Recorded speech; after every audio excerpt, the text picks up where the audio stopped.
Hello, si Alvin ng inyong friendly neighborhood tech guide to give you tech tips, reviews, and guides. Ito na guys ang unboxing and first impressions ng pinaka-requested cellphone ngayong February, ang Samsung Galaxy A71.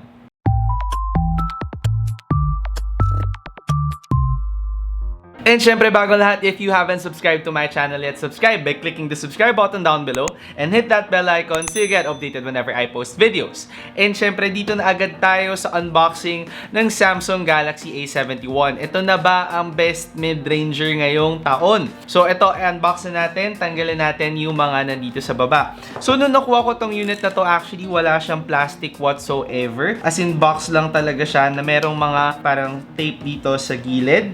And pag tanggal mo ng cover, ayan, makikita mo na agad yung meron dito sa likod na, andito yung andito yung mga box ng mga content niya. Ayan, natatanggal siya guys.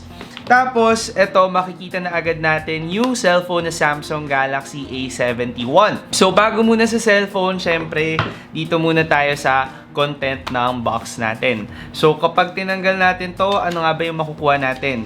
So, okay, meron na tayong kasama na jelly case. So, bago yun sa Samsung. Before kasi hindi sila nag-i-include ng mga ganito. Tapos, ito pala yung SIM ejector tool niya. Nakadikit na dito sa likod. And then, next pa is meron tayong quick start guide. And then, lastly, yung warranty card natin. So, yun na yung mga initial contents nitong box na to. Tapos, after naman nun is itong Samsung Galaxy A71 mismo. So, kapag tinanggal natin yan, makikita natin yung iba pang mga accessories ng cellphone natin. Pero bago ang lahat, i-on muna natin ang A71 para ma-set up na natin siya. Okay, so habang nag-on siya, habang nagsiset up siya, dito muna tayo sa pinakalikod ng A71. So, makikita natin dito sa likod yung glass stick back na tinatawag nila. So, made out of plastic siya. Pero, very similar to glass yung itsura niya. Actually, oo nga, hindi ko iisipin masyado na plastic to. Very classy, very clean yung likod niya. Tapos, meron pa tayo yung parang diamond back design with additional stripes na. Kaya ako nag-stripe guys, kasi alam ko na ganito yung likod niya. So, kung kayo mahilig kayo sa stripes, medyo magugustuhan nyo yung likod ng A71. Pero kung ayaw nyo naman, napakadali lang bumili ng case para matapalan to. Mamaya na natin to i-set up. Dito muna tayo sa ibang accessories ng cellphone. So, tabi muna natin tong A71.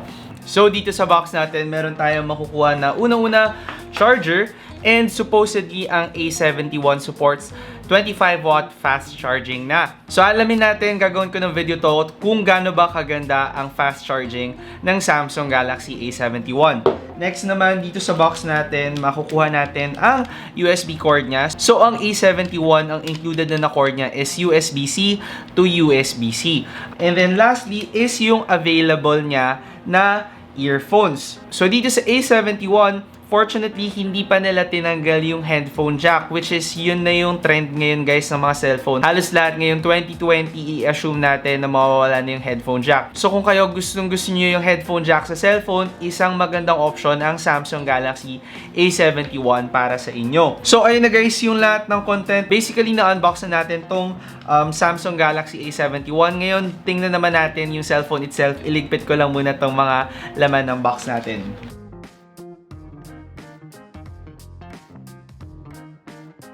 Okay, so ayun guys, natapos na natin yung setting up ng Samsung Galaxy A71. So bago muna tayo sa software, dun muna tayo sa pinaka body ng cellphone na to. So dito muna sa pinakaharap natin, we are getting a 6.7-inch Full HD Plus Super AMOLED Infinity O display. So yung Infinity O, ayan, makikita natin dito sa harap, yung pinaka selfie camera natin, ayan, bilog na lang talaga siya. So yung purpose nito para mas less intrusive siya compared dun sa previous na Samsung Galaxy A70 na may teardrop notch. And then yung camera naman natin, we are getting a 32 megapixel selfie camera dito sa harapan ng phone natin. Ayun din pala, muntik ko nang malimutan, dito sa harap natin, sa screen natin, included na out of the box yung screen protector natin. Tapos, pagpunta nyo naman dito ngayon sa likod, we are getting a glass stick back. So, ang glass stick back, katulad nga ng sinabi ko kanina, plastic siya, pero pinagmukha nilang glass. And actually, kapag makikita nyo sa malayo,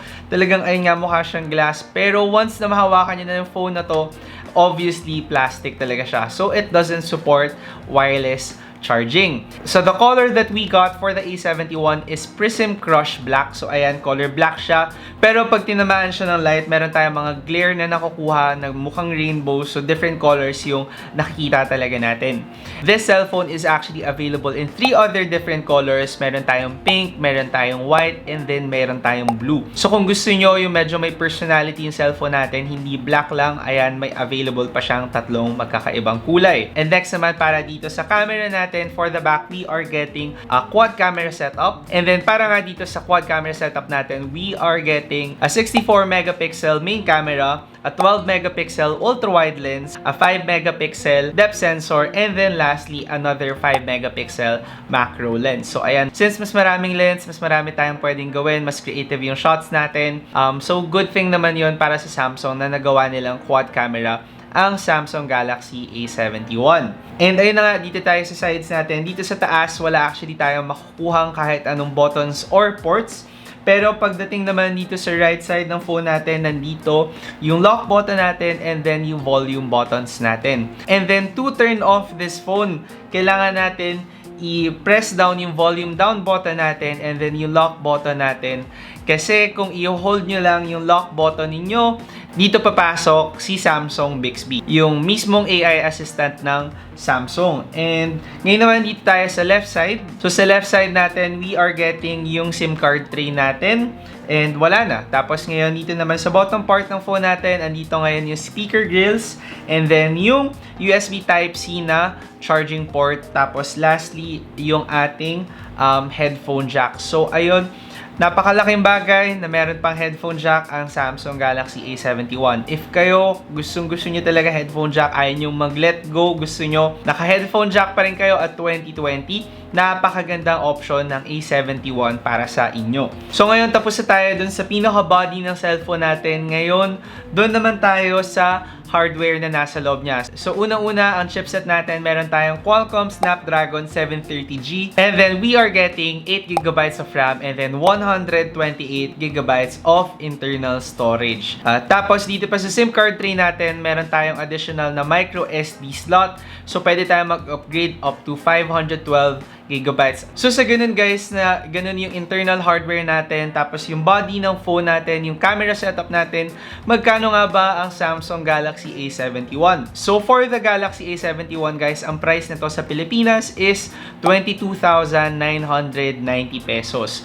And for that guys, isa siya dun sa mga mahal na mid-range phone, talaga nagko-cross tayo ng 20,000 pesos. So ano ba yung first impressions ko dito sa phone na to? Okay, simulan muna natin guys dito sa screen. Obviously, dahil meron tayong Super AMOLED na screen, kailangan natin purihin to. Ito syempre ang pinakamagandang screen na makukuha natin sa cellphone. So ang experience natin, sobrang ganda talaga. Ang punchy ng colors, very vibrant, very sharp. So maganda talaga sila tingnan sa screen natin, especially if mahilig tayong manood ng YouTube, mahilig tayong mag-Netflix. Napakaganda ng experience with the Galaxy A71. Tapos with the responsiveness naman, very responsive yung nakukuha natin. Syempre, for a mid-range phone at that price, i-expect talaga natin na dapat maganda yan. Tapos malaking tulong pa dito yung 8GB of RAM natin. So kahit siguro marami tayong mga apps na naka-open, kakayanin yan ng Galaxy A71. Ngayon, sa pinaka-itsura naman ng phone natin, I do like the glass stick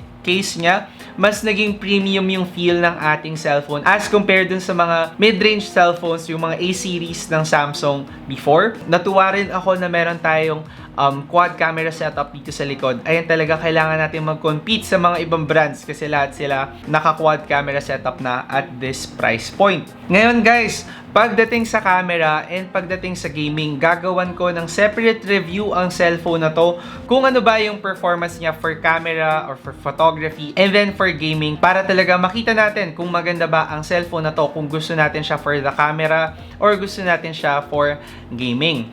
Tapos ngayon dito sa mismong body niya, okay, medyo malaki kasi siya at 6.7 inch screen natin. Yung body natin talagang kailangan medyo dalawang kamay talaga yung gagamitin natin, otherwise andun pwede nating madrop tong tong cellphone na to. Pero ayun nga, kung gusto niyo malalaking screen, napaka-ideal talaga ng Samsung Galaxy A71. As in, sobrang laki talaga ng cellphone na to. So overall, first impression ko guys, I wouldn't say I'm impressed with the Galaxy A71 kasi mataas ang expectation ko when it comes to Samsung cellphones. Sila guys yung isa sa mga frontrunners natin pagdating sa mga cellphone talaga. They deliver high quality cellphones pero at relatively premium price compared dun sa ibang mga phones natin. Kaya ine-expect ko talaga dapat magandang-maganda ang cellphone ng Samsung. And so far, nakakakuha naman ako ng napakagandang performance from the Samsung. Mukha din naman maganda yung camera niya kasi yung features niya na meron tayong ultra-wide tapos meron pa tayong super steady mode pag video. Napakalaking bagay nun, especially if gusto nyo mag-vlog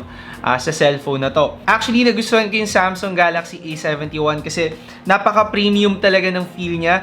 If kayo naghahanap kayo ng sobrang premium ng dating na cellphone, pero ayaw naman natin mag-cross ng 30,000, napakagandang option actually ng Samsung Galaxy A71. Magandang initial experience ko sa kanya, as in pwede talagang pang daily driver tong cellphone na to. So excited na ako na i-review pa siya for camera and for gaming.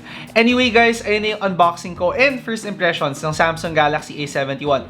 Hopefully nagustuhan nyo tong video na to, and if nagustuhan nyo man tong video na to at gusto nyo pang mag-abang ng mga videos about the Samsung Galaxy A71, don't forget to subscribe by clicking the subscribe button down below and hit that bell icon to get updated whenever I post videos. Again, ako si Alvin, ang inyong friendly neighborhood tech guide to give you tech tips, reviews, and guides.